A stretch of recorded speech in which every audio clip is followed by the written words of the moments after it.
మీ తరపు నుంచి కోరుతాం వారం లోపల ఇది ఖాళీ చేసి మీ బిల్డింగ్ ఇస్తామని చెప్తాం. లేకపోతే itu Pak Wisloh background ya.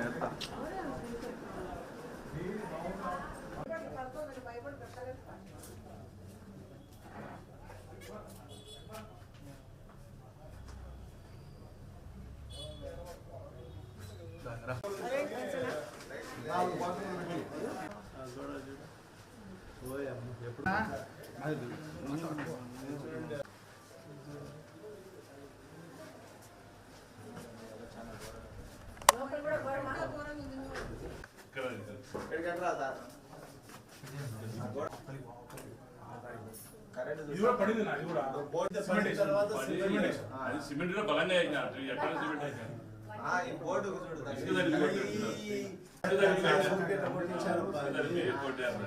దాని సైడ్ క్లీన్ ఉంది సార్ అది నేర్చింది సార్ చేయబెట్టి అది కూడా వచ్చి అవసరం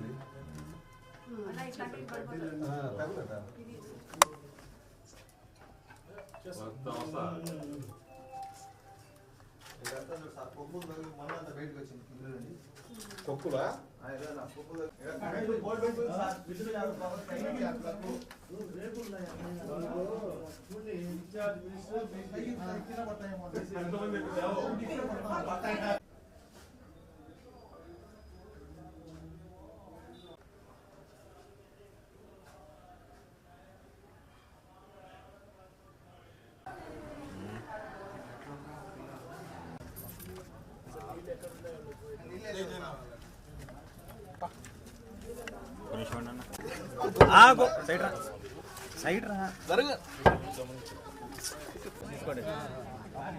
పాప మాట్లాడింది మంచిగా మాట్లాడింది కానీ కొంచెం ఈ పాప కంప్లైంట్ ఇస్తే మంచిది.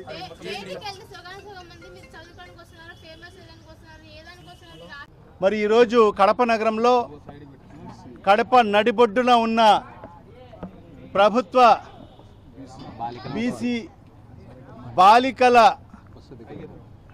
వసతి గృహాన్ని సందర్శించడం జరిగింది. నిజంగా ఇక్కడ వచ్చి వసతులు చూస్తూ ఉంటే నిజంగా ఇక్కడ మనుషులు ఎవరైనా సంసారం చేస్తారా అని చెప్పి అనుమానం కలిగే పరిస్థితి ఇక్కడ స్పష్టంగా కనిపిస్తూ ఉంది.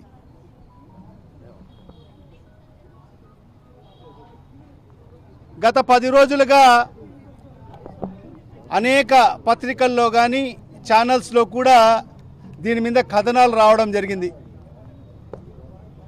దాంట్లో భాగంగానే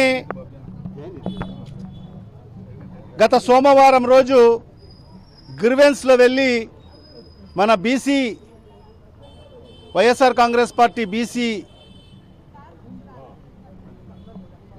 సభ్యుల యొక్క వాళ్ళందరితో కలిసి జిల్లా కలెక్టర్ గారిని కూడా కలవడం జరిగింది. కానీ జిల్లా కలెక్టర్ గారు లేనందువల్ల డిఆర్ఓ గారిని కూడా కలవడం జరిగింది. రిప్రజెంటేషన్ కూడా ఇవ్వడం జరిగింది. ఏంటంటే ఏదైతే ఈ బీసీ హాస్టల్లో సరైన వసతులు లేవు, మరి అన్నీ కూడా శిథిలావస్థకు చేరాయి. మరి ఇక్కడ సుమారుగా 120 నుంచి 150 మంది మరి విద్యార్థినులు మరి ఈరోజు ఈ బీసీ హాస్టల్లో ఉన్నారు. మరి ఎప్పుడు ఏం జరుగుతుందో తెలియని పరిస్థితి ఉంది. మరి ఎప్పుడు శిథిలావస్థ ఎప్పుడు ఆ బిల్డింగ్ పడిపోతుందో కూడా తెలియని పరిస్థితి ఉంది.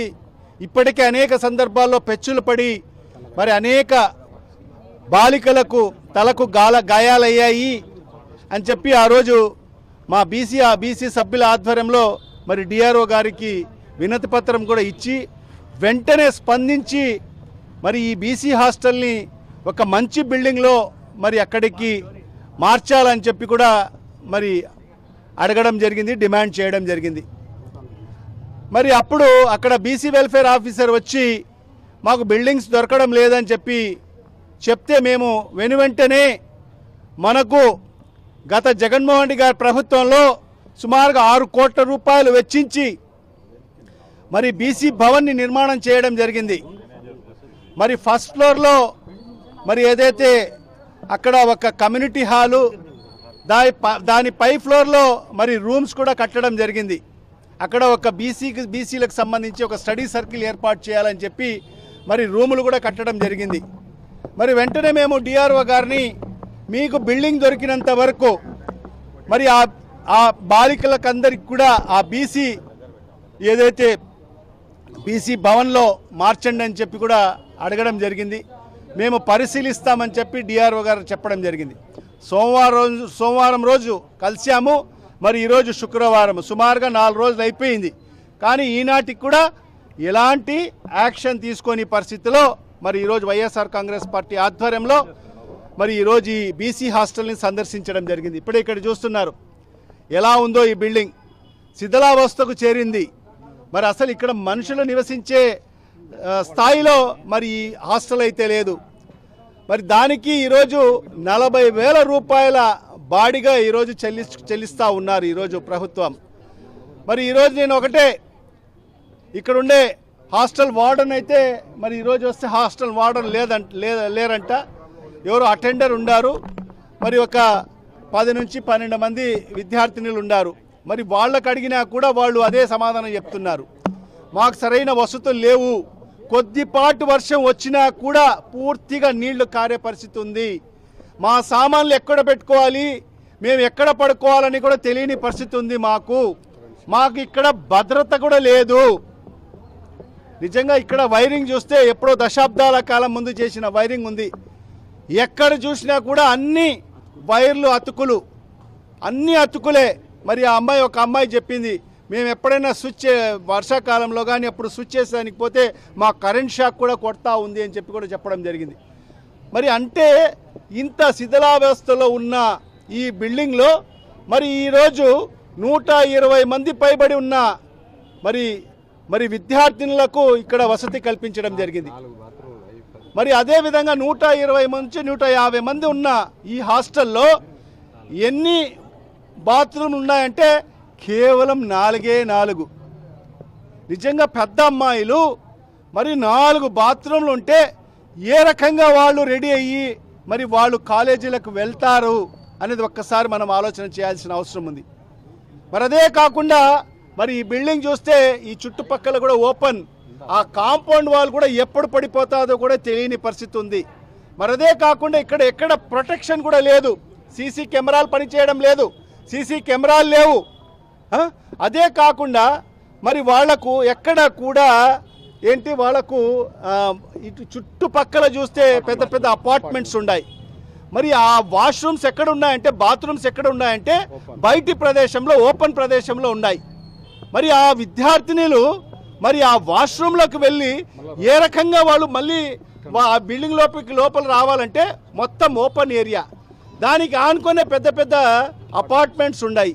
మరి ఏ రకంగా వాళ్ళకు భద్రత ఉంటుందో ఒక్కసారి మనం ఆలోచన చేయాల్సిన అవసరం ఉంది. మరి ఇవాళ నేను ఒకటే ఇక్కడ ఉండే ప్రజాప్రతినిధులకు అడుగుతున్నాను, మరి ఎప్పుడైనా ఇక్కడ ఉండే ప్రజాప్రతినిధులు ఎవరైనా ఇక్కడికి వచ్చి సందర్శించారా? మా దౌర్భాగ్యం ఏమంటే మన జిల్లా ఇన్ఛార్జ్ మంత్రి ఎవరంటే బీసీ వెల్ఫేర్ మంత్రి సబిత గారు. ఆమె ప్రతి నెలకు ఒకసారి మన జిల్లా పర్యటన చేస్తూ ఉంటుంది. ప్రతి నెలకు ఒకసారి కాన్వాయ్ వేసుకొని ప్రభుత్వ సొమ్ము దుర్వినియోగం చేసుకొని వచ్చి ఏసీ బంగ్లాలో ఉండి మరి ఏసీ మీటింగ్ హాల్లో కూర్చొని అక్కడే అధికారులను పిలిపించుకొని మాట్లాడుకొని వెళ్తూ ఉంటుంది. మరి ఏనాడైనా మరి ఆమె బీసీ సంక్షేమ శాఖ మంత్రి కదా, ఏనాడైనా ఈ బీసీ హాస్టల్కి ఎందుకు సందర్శించలేదు అంటే ఆమెకు తీరిక లేదు. ఎందుకంటే కలెక్షన్లో వాళ్ళు బిజీగా ఉంటారు. ఈ జిల్లా పర్యటనకు వస్తే ఎంత కలెక్షన్ అవుతుంది దాని మీదే ధ్యాస ఉంటుంది తప్ప మరి ఇక్కడ ఉండే సమస్యల గురించి తెలుసుకోవాలి, మరి ఆ సమస్యలు పరిష్కరించాలి. నేను ఒక బీసీ శాఖ మంత్రిని కదా, మరి బీసీ హాస్టల్స్ ఎలా ఉన్నాయి, మరి పాఠశాలలు ఎలా ఉన్నాయి, వాళ్ళకు వసతులు ఎలా ఉన్నాయి అనే ఆలోచన లేదు. మరీ ముఖ్యంగా మన కడప శాసనసభ్యులకు అంతకన్నా లేవు. ఎందుకంటే వీళ్ళందరూ కూడా పోటాపోటీగా ఇద్దరు కూడా పోటాపోటీగా కమిషన్ల కోసం వాళ్ళ దందాల కోసం చూస్తూ ఉంటారు. ఈరోజు ఎంత కలెక్షన్ వచ్చింది, ఈరోజు వచ్చిన కలెక్షన్కు రేపు దీన్ని ఎట్లా రెట్టింపు చేయాలి అనే ఆలోచనలో ఉంటారు తప్ప మరి ఇలాంటి విద్యార్థులు ఇబ్బంది పడుతున్నారు. మరి పెద్ద పెద్ద అమ్మాయిలు ఉన్నారు, డిగ్రీ చేసే అమ్మాయిలు, నర్సింగ్ చేసే అమ్మాయిలు, మరి వాళ్లకు మరి ఇక్కడ భద్రత లేని పరిస్థితి స్పష్టంగా కనిపిస్తూ ఉంది. మరి ఒకసారి చూస్తే డోర్సే లేవు, ఆ డోర్లు ఉన్నా కూడా ఆ డోర్కు గడియలు కూడా లేవు. ఇప్పుడే చూపించాను నేను టీవీ వాళ్ళకి అందరికీ, మీకు అందరు కూడా చూపించాము. వైర్లు తంతలు కట్టి ఉన్నారు. మరి వాళ్లకు వాళ్ళ సామాన్లకు ఎక్కడ భద్రత ఉంటుంది? నిజంగా వాళ్ళకి ఎట్లా భద్రత ఉంటుంది? లోపల నుంచి గడియలు కూడా లేవు. రాత్రిపూట గడియ వేసుకొని నిద్రపోవాలన్నా కూడా లోపల నుంచి గడియలు కూడా లేవు. ఇదా మరి మహిళలకు మరి ఏదైతే హాస్టల్ పెట్టాల్సిన పరిస్థితి ఇదే అని చెప్పి ఈ సందర్భంగా అడుగుతున్నా. మరి అదేవిధంగా మరి కొద్దిపాటు మాత్రమే మరి స్లాబ్ ఉన్న పరిస్థితి మనం చూస్తున్నాం. అది కూడా దంతల మిద్దె. ఎప్పుడో 1950లో కట్టిన బిల్డింగ్ ఇది శిథిలావస్థకు వచ్చేసింది. ఇది వెంటనే డిమాలిష్ చేయాల్సిన అవసరం కూడా ఎంతైనా ఉంది. మరి ఈ సందర్భంగా నేను ఒకటే జిల్లా కలెక్టర్ గారికి నేను విజ్ఞప్తి చేస్తున్నాను. మరి అదేవిధంగా వెంటనే ఈ బిల్డింగ్ కూడా పడగొట్టాల్సిన అవసరం ఉంది. ఎందుకంటే దీని లైఫ్ అయిపోయింది. ఇది ఖచ్చితంగా ఇది ఎప్పుడు పడిపోతాదో, ఎప్పుడు ప్రాణ నష్టం జరుగుతుందో తెలియని పరిస్థితి. ఎందుకంటే రాత్రిపూట ఏదైనా సంఘటన జరిగి ఏదైనా పడిపోతే మరి సుమారుగా అనేక మంది బాలికల ప్రాణాలు పోయే పరిస్థితి ఉంది. కాబట్టి సుమారుగా 120 నుంచి 150 మంది ఇక్కడ ఉంటున్నారు. కాబట్టి మరి అదే కాకుండా పైన కేవలం రేకుల షెడ్లు వేసేసి అది సరిపోవడం లేదని చెప్పేసి రేకుల షెడ్లు వేసేసి మరి ఆ రేకుల షెడ్లలో మరి ఎక్కడ ఫ్లోరింగ్ కూడా లేదు. మరి ఆ దాంట్లో కూడా పెట్టేసేయడం జరిగింది. మరి ఏ విధంగా మరి ఆ విద్యార్థినులు ఇప్పుడు పోయి చూస్తే అది 8 అడుగుల్లోనే అది రేకులు ఉన్నాయి. ఎంత సెగ ఉందంటే ఈ వర్షాకాలంలోనే అంత మటుకు సెగ ఉంది. మరి ఎండాకాలంలో అసలు వాళ్ళు అక్కడ ఆ రూములో ఉండే పరిస్థితి ఉంటుందా అని చెప్పి ఈ సందర్భంగా నేను అడుగుతున్నాను. మరి ఇది చాలా దారుణమైన పరిస్థితిలో మరి ఈ బీసీ హాస్టల్ ఉంది. వెంటనే జిల్లా సర్వోన్నతాధికారి జిల్లా కలెక్టర్ గారు కల్పించుకోవాల్సిన అవసరం ఉంది. మరి ఆ బీసీ వెల్ఫేర్ డిపార్ట్మెంట్ దీన్ని పట్టించుకున్న పాపాన పోవడం లేదు. మరి ఇక్కడున్న ఏదైతే వార్డెన్ కానీ ఇక్కడ ఎవరున్నా కూడా ఎవరు కూడా పట్టించుకునే పాపాన పోలేదు. మరి అదే కాకుండా ఆ బీసీ హాస్టల్లో మరి ఎక్కడైతే వంటగదిలోకి వెళ్ళి చూస్తే మరి ఈరోజు వాళ్ళు వండిన వంట చూస్తే మరి ఇక్కడ అందరు కూడా ఆశ్చర్యపోయారు. నేను కూడా అన్నం చూశాను. పొద్దున టిఫిన్ అదేదో పులగం అంటున్నారు. పులగం అంటే పులగం చెప్పడం కన్నా అదేదో వాళ్ళు ఏదైనా స్పెషల్ డిష్ తయారు చేశారా అని చెప్పి. ఎందుకంటే మేము పులగం తిని ఉన్నాం, పులగం ఎలా ఉంటుందో మాకు తెలుసు. కానీ అక్కడ అడిగితే పులగం అంటున్నారు. పులగానికి దానికి ఎక్కడ పొంతన లేదు. అది కూడా ఆ గంట గెరట కూడా లోపలికి వెళ్ళడం లేదు, అంత గట్టిగా ఉంది. అంటే పొద్దున్నే చేసిన టిఫను మరి ఈరోజు గెరట పెట్టి తీసే దానికి కూడా లేదు. అంటే ఏదైనా సుత్తి తీసుకొచ్చి కొట్టాల్సిన పరిస్థితి ఉంది. అది తీసుకొని అన్నం నోట్లో వేసుకున్నా కూడా మరి అన్నీ కూడా పచ్చిగా ఉంది. మరి ఈ రకంగా ఈ ప్రభుత్వం, కూటమి ప్రభుత్వం మరి ఈరోజు ఈ హాస్టల్ నిర్వర్తిస్తున్న పరిస్థితి. మరి ఈరోజు ఈ హాస్టల్ పరిస్థితి ఈ రకంగా ఉంటే రాష్ట్రంలో మరి ఏదైతే బీసీలకు సంబంధించి కానీ సోషల్ వెల్ఫేర్ డిపార్ట్మెంట్కి సంబంధించిన కానీ మరి అదేవిధంగా ఎస్సీలకు సంబంధించిన హాస్టల్స్ ఏ విధంగా ఉంటాయో ఒక్కసారి ఆలోచన చేయండి. మరి ఈరోజు మన కర్మకాలి మన విద్యాశాఖ మంత్రి ఎవరంటే షాడో ముఖ్యమంత్రి. మరి ఆయన శాఖ గురించి ఆలోచించే అంత సమయం కూడా లేదు ఆయనకు. ఆయన షాడో ముఖ్యమంత్రిగా మరి రాష్ట్రానికి 2వ ముఖ్యమంత్రిగా ఈరోజు వ్యవహరిస్తూ మరి అన్ని కూడా ఆయన కూడా ఈరోజు ఇన్ని 100 కోట్ల రూపాయల కలెక్షన్ రావాలంటే అన్ని 100 కోట్ల రాత్రి వాళ్ళ ఇంటికి చేరాలి. ఈ రకంగా అదే కాకుండా ఈరోజు తన తండ్రి ముఖ్యమంత్రిని పక్కన పెట్టేసి మరి ఈరోజు ఈయన విదేశీ పర్యటనలు పెట్టుకోవడం జరిగింది. ప్రతిరోజు ఎప్పుడు చూసినా కూడా ఏదో ఒక దేశాన్ని తిరుక్కొని మరి ఈరోజు వస్తున్న పరిస్థితి. అయ్యా విద్యాశాఖ మంత్రి గారు, షాడో ముఖ్యమంత్రి గారు, మరి లోకేష్ బాబు గారు, ముందు మీ డిపార్ట్మెంట్ని సరిచేయండి. విద్యా వ్యవస్థ సర్వనాశనం అయిపోయింది నువ్వు మంత్రిగా ఉన్నప్పటి నుంచి. గతంలో అదే జగన్మోహన్ రెడ్డి గారి ప్రభుత్వం ఉన్నప్పుడు ఇదే విద్యా వ్యవస్థలో సమూలమైన మార్పులు తీసుకురావడం జరిగింది. మరి అనేక సమూలమైన మార్పులు తీసుకొచ్చి విద్యను అందరికీ అందాలి, అందరినీ ద్రాక్షగా ఉండకోకూడదు విద్య అని చెప్పేసి మరి ఆయన ఆలోచన చేసి అనేక సమూలమైన మార్పులు తీసుకొస్తే మరి ఈయన వచ్చిన తర్వాత ఆ విద్యా రంగాన్ని సర్వనాశనం చేసిన పరిస్థితి. మరి ఈరోజు చూస్తే ఈ హాస్టల్స్ అన్నీ కూడా ప్రత్యక్షంగా ఈ హాస్టల్ చూస్తేనే తెలుస్తుంది మరి ఈ విద్యా రంగం ఎంతవరకు, ఈ విద్యా మంత్రి గారు ఎంతవరకు పనిచేస్తున్నారో. ఖచ్చితంగా విద్యా శాఖ మంత్రి గారు లోకేష్ గారు వెంటనే స్పందించి మరి జిల్లా యంత్రాంగానికి ఆదేశించాలి.